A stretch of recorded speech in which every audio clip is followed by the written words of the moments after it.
बहुत समय पहले की बात है। कोल्हापुर राज्य का राजा भैरव सिंह नाम का एक दयालु राजा राज्य करता था।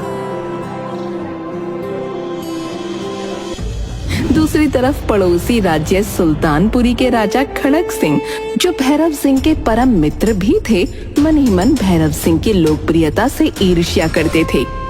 एक दिन राजा खड़क सिंह राजा भैरव सिंह से बोले, मित्र, तुम एक जादूगर हो। तुम्हारी जितनी भी प्रशंसा की जाए उतनी कम है।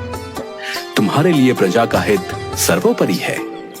मैं देखता हूं कि तुम हमेशा यही प्रयास करते हो कि तुम्हारी प्रजा को कोई समस्या या परेशानी ना हो, वो सभी सुख चैन का जीवन व्यतीत करें। इसीलिए तुम्हारे राज्य में, तुम्हारे शासन काल में तुम्हारी प्रजा प्रसन्नता और सुख से अपना जीवन व्यतीत कर रही है। सच में तुम एक बहुत अच्छे राजा हो। मित्र, ये सब मैंने अपने पिताश्री से सीखा। मैंने उन्हें हमेशा अपनी प्रजा का ध्यान एक पिता की भांति रखते हुए देखा, इसलिए ये सब मैंने उनसे ही सीखा है। परंतु एक बात बताओ मित्र, तुम्हें अपनी प्रजा के दुख के बारे में कैसे पता चलता है? क्या तुमने अपने मंत्री या सिपाहियों को यह आदेश दे रखा है? नहीं नहीं मित्र, मैं अपनी प्रजा के लिए किसी पर भी विश्वास नहीं करता, बल्कि स्वयं भेष बदलकर राज्य के भ्रमण पर निकलता हूं और प्रजा की स्थिति के बारे में पता करता हूं।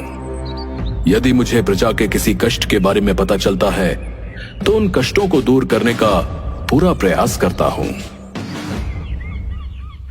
तुम दूसरों पर विश्वास नहीं करते, इसलिए तुम एक बहुत अच्छे राजा हो। चलो मित्र, अब मैं चलता हूं, फिर मिलूंगा। राजा खड़क सिंह राजा भैरव सिंह से विदा लेकर निकलता है। राजा खड़क सिंह भैरव सिंह के राज्य कोल्हापुर को अपने राज्य सुल्तानपुरी में मिलाना चाहता था। इसकी योजना वो बहुत समय से बना रहा था। राजा खड़क सिंह मन ही मन खुद से बातें करता है। मुझे अगर सुल्तानपुरी को अपने राज्य में मिलाना है तो सबसे पहले इस भैरव सिंह के राज्य हित को खत्म करना होगा। यदि मैं ऐसा करने में कामयाब हो गया तो इसके राज्य पर आक्रमण करके विजय पा सकता हूं। लेकिन क्या करूं? कुछ सोचना पड़ेगा, और वो भी बहुत जल्द। कुछ समय बाद एक दिन राजा भैरव सिंह और राजा खड़क सिंह जंगल में शिकार करने के लिए गए। शिकार की तलाश में वो दोनों अपनी सेना से अलग हो गए और रास्ता भटक गए। रास्ता ढूंढते हुए वो दोनों एक स्थान पर पहुंचे। भैरव सिंह ने देखा कि वहाँ एक कुटिया बनी हुई है। राजा भैरव सिंह को भूख लगाई थी। मित्र, वो देखो, सामने एक कुटिया है। हम दोनों वहां चलते हैं। वहां अवश्य शरण और भोजन दोनों की व्यवस्था हो जाएगी। तुम सही कहते हो मित्र, ये कुटिया तो किसी साधु की लगती है। इस स्थान का वातावरण बड़ा ही सुंदर है। उन दोनों ने अपने अपने घोड़ों को एक पेड़ से बांधा और कुटिया में प्रवेश कर गए। यहाँ के पेड़ कितने हरे भरे हैं और फल फूलों से भरे पड़े हैं। और इन पंछियों को देखो, कितने उन्मुक्त होकर विचरण कर रहे हैं, मानो किसी का भय ही नहीं है। कुटिया के भीतर गेरुए वस्त्र धारण किए एक साधु पेड़ के नीचे आसन लगाकर बैठे थे। उनकी आंखें बंद थीं और वो ध्यान में लीन थे। राजा भैरव सिंह ये देखकर बड़ा प्रसन्न हुआ। वो साधु के पास गया और उन्हें प्रणाम कर उसके सामने घुटनों के बल बैठ गया।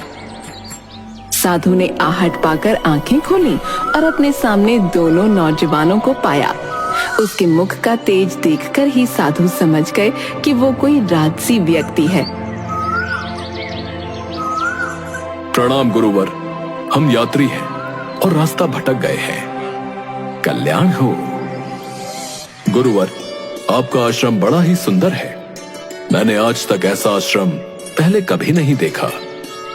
सब उसकी कृपा है। गुरुवर, क्या हम कुछ समय के लिए आपके आश्रम में विश्राम कर सकते हैं? अवश्य।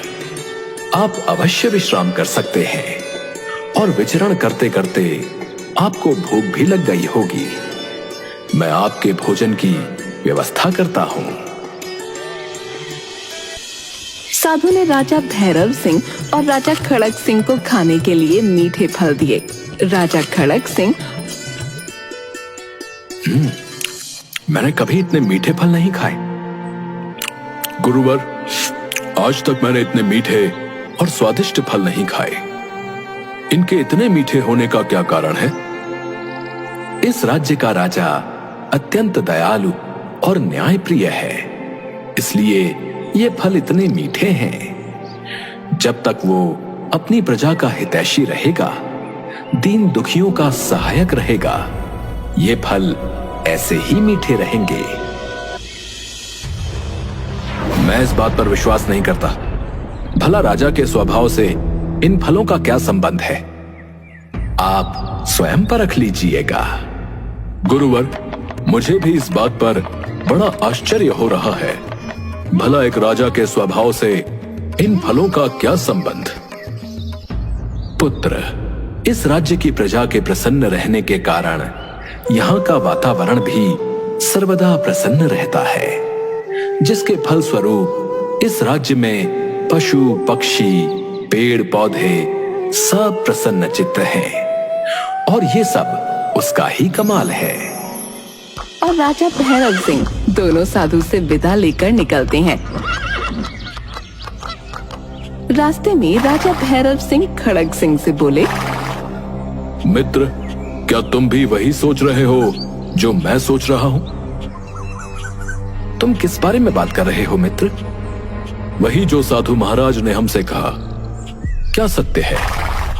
एक राजा के स्वभाव से इसका क्या संबंध है? अगर हम दोनों के मन में इस बात को लेकर संशय है कि जो साधु महाराज ने कहा है वो सत्य है या नहीं, तो हम उनके कहे अनुसार इस बात की पुष्टि कर सकते हैं। पुष्टि? वो कैसे संभव है? संभव है मित्र, सब कुछ संभव है। बस तुम्हें वही करना होगा जो मैं तुमसे कहता हूं, और साधु महाराज के वचनों की सत्यता हमारे सामने आ जाएगी। राजा भैरव सिंह के मन में अजीब सी हलचल थी, क्योंकि वो इस बात पर विश्वास नहीं कर पा रहा था कि उसके स्वभाव का राज्य के फल और फूलों पर प्रभाव कैसे पड़ सकता है। इसलिए वो राजा खड़ग सिंह की बात मानने को तैयार हो गया। दूसरी तरफ खड़ग सिंह ने अपने मन में एक योजना बना ली। तुम सत्य कह रहे हो मित्र, हम इस बात का परीक्षण अवश्य करेंगे। तुम जैसा कहोगे मैं वैसा करने को तैयार हूं। बताओ, क्या करना होगा मुझे इसके लिए? मित्र, तुम किसानों का लगान बढ़ा दो और प्रजा पर नाना प्रकार के कर लगा दो, और प्रजा की किसी बात पर ध्यान मत दो। तुम ये सब क्या कह रहे हो मित्र?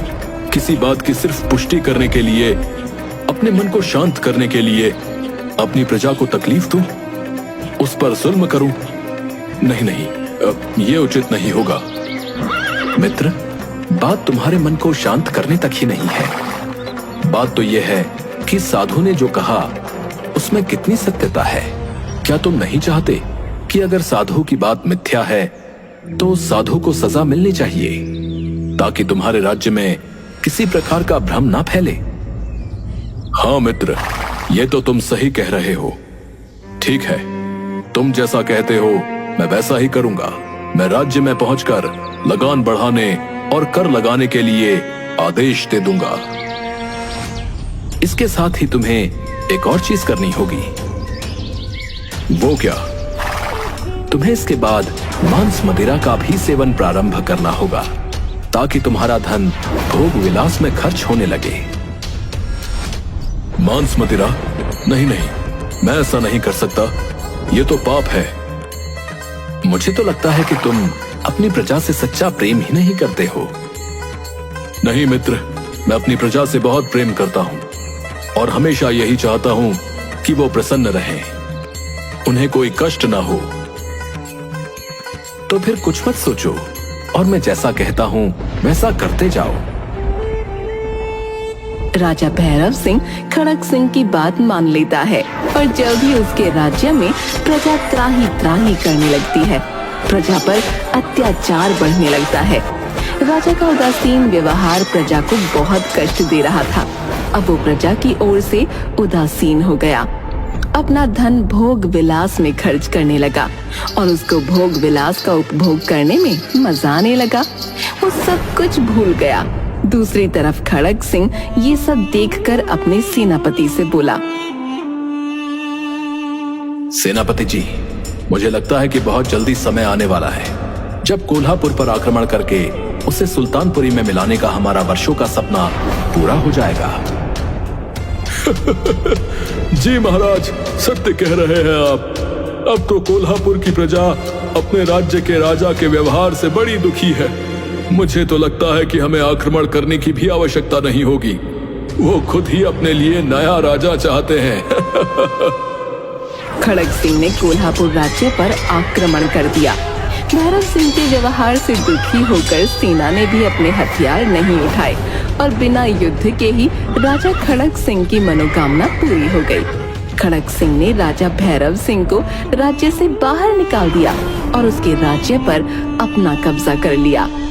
राज्य से जाने के बाद राजा भैरव सिंह फिर जंगल में उसी साधु की कुटिया में पहुंचा। वो साधु के पास गया। प्रणाम गुरुवर। कुटिया की ये दशा कैसी हो गई? पेड़ पौधे सूख गए हैं, फूल मुरझा गए हैं, फल सड़ गए हैं। ये सब कैसे हो गया? प्रणाम पुत्र, सदा खुश रहो। पहले तुम विश्राम करो, कुछ खा लो, तत्पश्चात हम बात करेंगे। साधु ने भैरव सिंह को खाने के लिए फल दिए। इस बार फलों का स्वाद कड़वा था। गुरुवर, फल बहुत ही कड़वे हैं। क्या आप मुझे इसका कारण बताएंगे? क्योंकि जब इसके पहले मैंने आपके आश्रम के फल खाए थे तो वो बड़े ही मीठे और स्वादिष्ट थे। मुझे आज भी उनका स्वाद याद है। इस राज्य का राजा अब पहले जैसा नहीं रहा। उसे प्रजा के हित का कोई ख्याल नहीं है। वो प्रजा पर अत्याचार करने लगा है।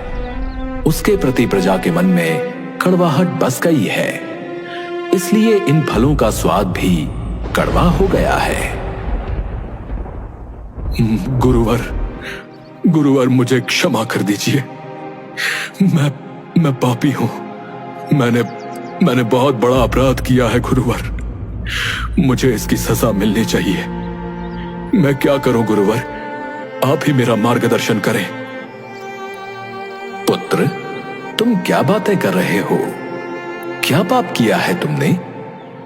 गुरुवर, मैं ही इस राज्य का राजा हूं। मेरा नाम भैरव सिंह है। जब मैं पिछली बार आपके आश्रम में आया था तो मेरे साथ मेरा मित्र राजा खड़क सिंह भी था। अब मुझे सारी बातें समझ में आ गई हैं। तुम कैसी बातें कर रहे हो राजन? मुझे विस्तार से बताओ। गुरुवर, आपके आश्रम से निकलने के बाद मेरे मन में बहुत सारे विचार चल रहे थे कि क्या सच में एक राजा का व्यवहार उसके राज्य में लगे पेड़ पौधों को प्रभावित कर सकता है।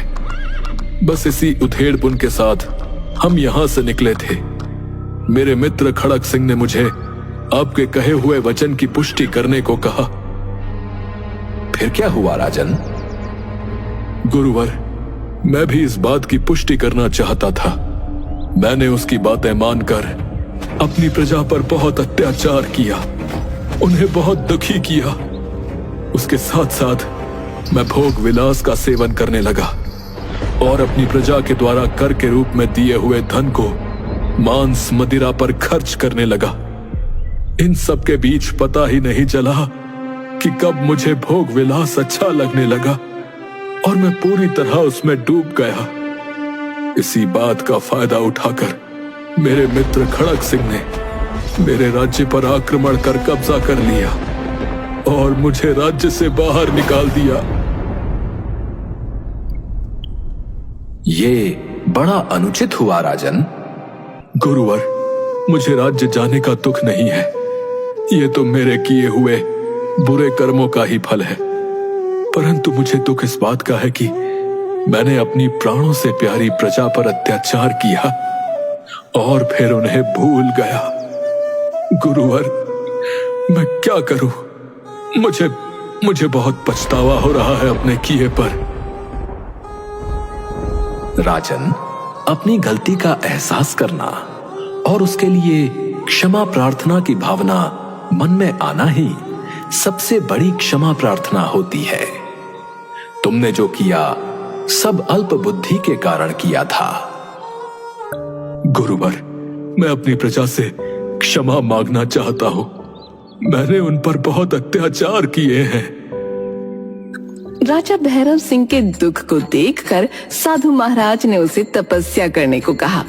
भैरव सिंह साधु महाराज के साथ ही तपस्या करता रहा और फिर एक दिन जब भैरव सिंह तपस्या में बैठा हुआ था, उसके सामने एक तेज रोशनी प्रकट होती है और आवाज आती है, भैरव सिंह, आंखें खोलो।